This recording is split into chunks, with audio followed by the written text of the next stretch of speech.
Hey guys, welcome back to my channel. I hope you're doing great today. Today I am home yet again and I am finally going to watch Arcane or give it a second try. I've seen the first minute or two before my equipment decided to crash on me last time, so this time around I am hoping for some stability in my life, don't we all? And yeah, better environment, I guess. So let's get into it. I don't really know what exactly I'm getting into. All I know is that the show is based on League of Legends, which I actually know nothing about. I've never touched it. All I heard about it were not so great things. I hope the knowledge of the game is not necessary for me to get into or even understand what the show is about. So I guess let's go ahead and find out.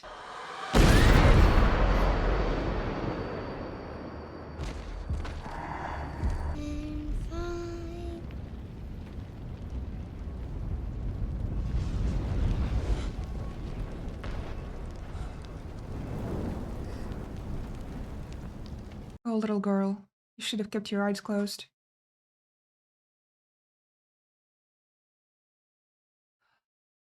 They must know each other. Okay, so at least there's that.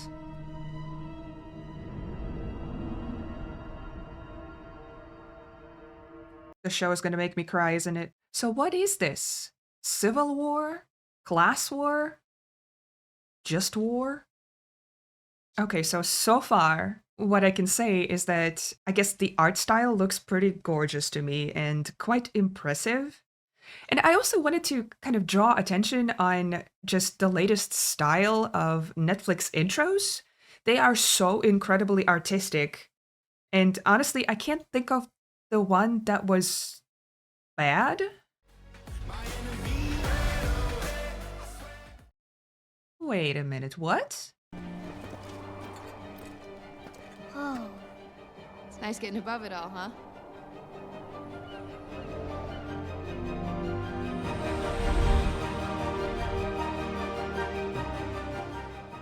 So, something that I wanted to bring up, and I'm pausing the show because if I continue, I'm probably going to be distracted by 1,000 squirrels.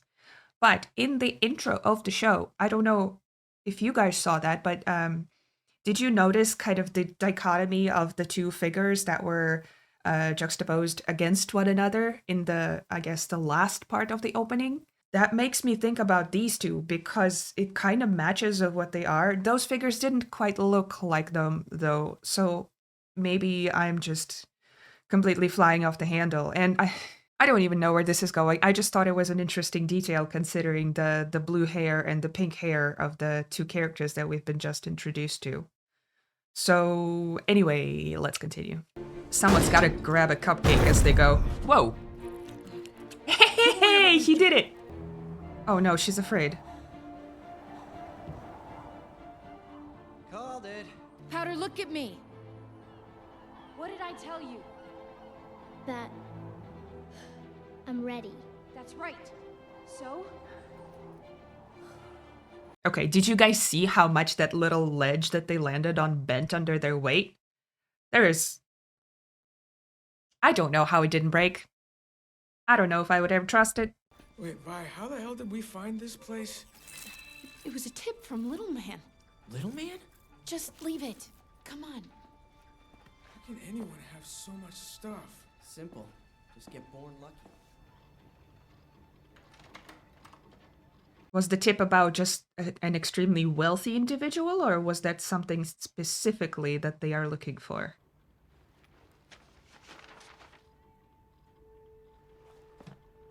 That's gotta be valuable.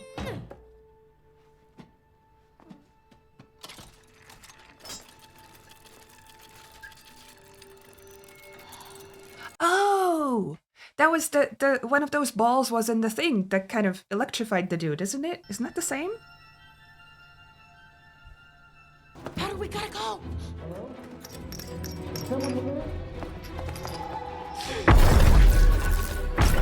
Oh, yes, that was the one. That can't be good.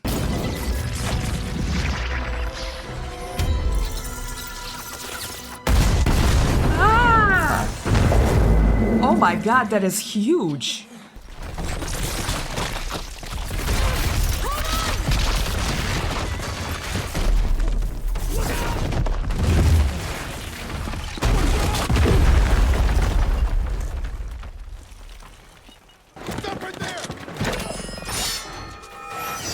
Wait a second. So she was kind of tossed around as the one exploded, and she's got like 5 of them in her pocket. That is insanity. I would not let her fall if I knew, but no one does. Good God. Oh, they must have seen them. Oh, gross. I just got this shirt. Not my favorite water slide. Okay, so the tip wasn't about anything specific. Just a rich household, I guess. Or lab, in that case. I heard there was some action across the river. Someone really kicked the nest, huh? Is that so? God. You know, in my experience, trouble finds you. Oh, God. This is not going well.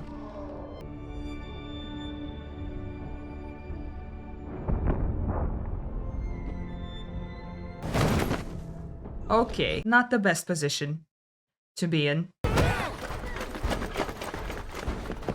I don't think you should run. I don't think you should run. Want to see how that ends?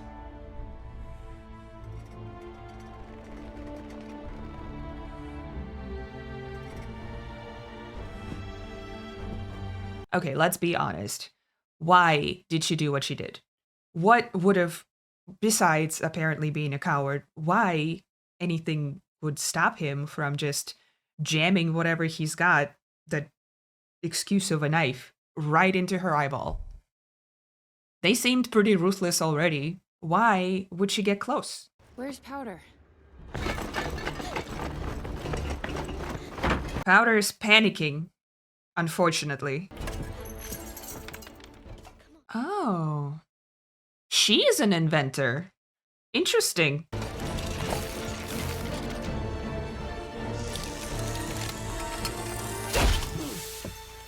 Oh. Well, didn't quite work out, did it now? No! You are joking! What? I'm sorry. I tried to fight him off with Mauser, but I don't know if it was smart or not. It's really hard to tell. She was in a state of complete panic, so that was probably the only distraction she could think of. But, like, I guess just let him take it at that point. You're losing it anyway. It's all right, Powder. At least you're okay. She's such a good big sister. That is not at all what I expected to see after they took that elevator. You folks need anything? Leave us. You sure about that? Sounded to me like... Piss off. I think I know what you need. You don't seem to listen, A Baldman. bit of advice.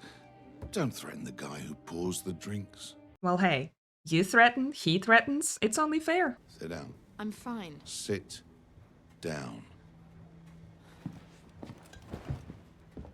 Those kids look up to you. Yeah, I know. You know, but you don't know. When people look up to you, you don't get to be selfish. This, it's not going to solve your problems. It just makes more of them. How'd you get this? Did you guys see that? I can't stop being amazed at the quality of the animation. When he dabbed her eyebrow the second time, there was less blood left. I just love those little details if I can notice them, and when I do, it just makes me so happy. We're gonna be fine, right? I'll take care of it. I cannot believe that they did not blow up just because of all of the rustling that was happening. You know what, Milo? You're right. There's a bunch of things Powder just can't do. You don't have to tell me twice. No, don't leave. Don't leave. Listen to the end. Like complain about everything. What? And brag nonstop. Okay. That's what I mean. You see this look on my face? This will always mean it's time to shut up. But I... Okay, first things first. I knew something like that was coming, especially when I saw Powder just leave in the middle of the conversation. Because there was no way her sister would just refer to her like that. Because the amount of faith that she has in the little one is kind of amazing. She is constantly encouraging her and trying to bring her spirits up regardless of what she's doing. So her just coming out and saying like, yeah, there's a lot of things Powder can't do was completely out of character. So I was not buying it at all, and good thing I wasn't. And I really hope that actually they have a chance to clear up the air between them, because what the little sister is now believing is not at all what the big sister was intending. So hopefully they get a chance to talk and figure it out. Hey, so how'd you find that place anyway? This weirdo came into the shop, bought a whole bunch of stuff Benzo only keeps there for display. He paid in gold and didn't even haggle. Were they set up? Because there's no way someone would show up to a shop like this and wouldn't know that haggling is in not only in order, but probably mandatory. Also, I didn't expect that their tip would come from the kid. I for some reason thought it was the shop owner, like they overheard something, but no. It looks like it was the kid. We're looking for the culprits. Got a description? Yeah. The lady! It's exactly who you're picturing in that thick head of yours. So she was in The Expanse and in Mass Effect, and I am so happy to finally start recognizing voice actors. You know this crossed the line upstairs. Was anyone hurt? A building was blown to bits. What do you think? The council needs someone to make an example of. People need to feel safe. Yeah, topside people. We had a deal, Panda. You keep your people off my streets, and I stay out of your business. I'm sorry, Grayson, but I can't offer up my own people. This makes so much sense, especially because of his monologue towards Vi, when he was telling how he is basically in charge of all of the people downstairs? How would you call that? Undercity? Because that is what he was telling her. You say whatever and they follow. So his sense of responsibility is so vast, I guess, would be the word. So he went as far as to make a deal with this lady, whoever she is, clearly with the enforcers, that he will keep it low and they don't touch him, which makes the entire sense of why he was so mad, especially that they went, what did he call that? Northside? Yeah, because he said that Northside was off limits specifically. So that must be where she is from. Okay, let's continue. If you change your mind, this will reach me. So now he needs to find someone to blame, and chances are it's probably going to be himself, because he's responsible for all the people down there, according to him. You want to talk about today? What's the point? I ruined everything. I always do. Nobody said that. We've all had bad days. But we learn. And we stick together. See, this is what I'm talking about. She always brings her up. Milo's wrong, Powder. You're stronger than you think. And one day, this city's gonna respect us. Okay. Maybe I'm wrong about the opening, because I don't know what would cause those two to separate and be on opposite sides. Vander's in trouble.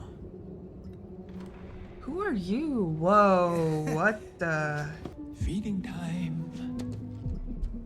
Oh no. What are we doing? On the side effects.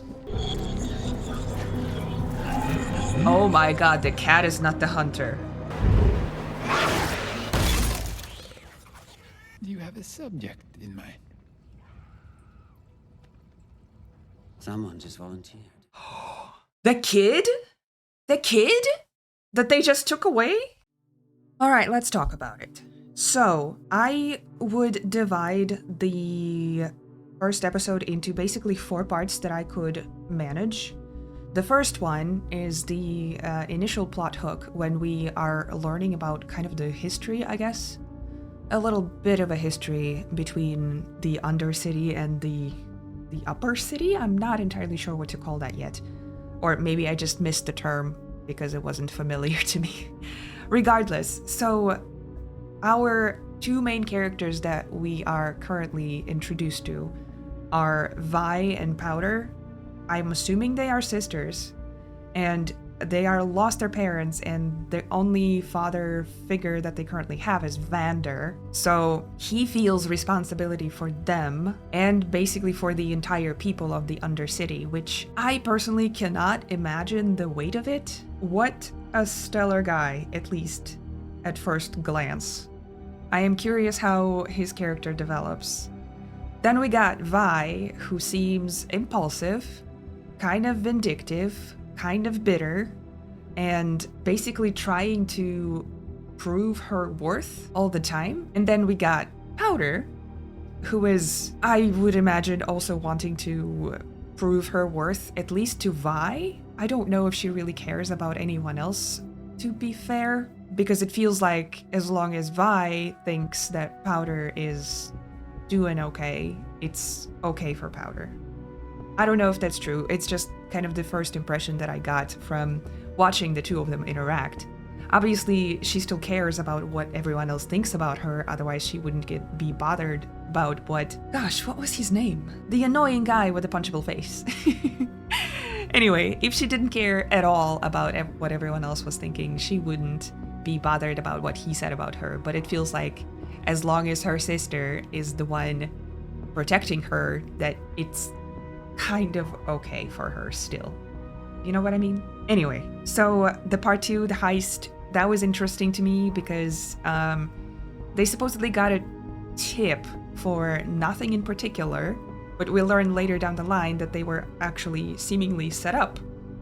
At least that's the intention that I got from the conversation at Benzo's, and then especially in the epilogue when we got introduced to this guy with a glowy eye, and he had those kids that ambushed them later down the line follow them up into the city, presumably without interference, but they couldn't help themselves apparently. So there's that. So what I think is going to happen next, based on the interaction between Vander and Grayson, I got a feeling that since there's no way that Vander would want to let one of the kids take the fall, and I can't imagine he would let anyone else in the Undercity take the fall, just because of this immense sense of responsibility that he has for everyone who is under his protection, I guess, for the lack of a better word. So he is probably going to be the one who would want to turn himself in, which I understand why he would want to. It seems to be very much in his character. I don't know if this is a good idea,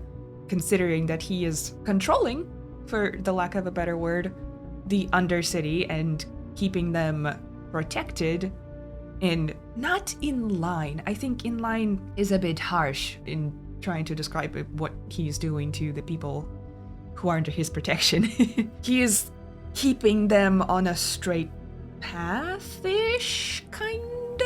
At least this is the impression that I'm getting from this very brief introduction of his character. Thoughts on the show in general, based on one episode. Love the art style, love the animation. I think it's super well done. Love the attention to details, like the eyebrow bruise that I pointed out specifically at one point during the video. Love the attention to details. If the show is going to keep it up, it's going to be extremely impressive. I've seen many shows who basically bring all they got into the pilot episode and then deflate little by little towards the end. So I'm hoping this is not one of those examples, but I suppose we shall find out. I still wonder about the intro sequence, the Netflix opening scene, basically. I need to rewatch that specifically just to look into the characters a little bit more.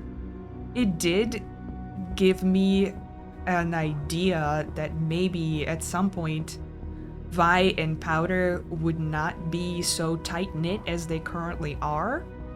I hope that's not the case, and currently, based on what I know about both of them, I can't really picture it, to be honest, because they are just so together.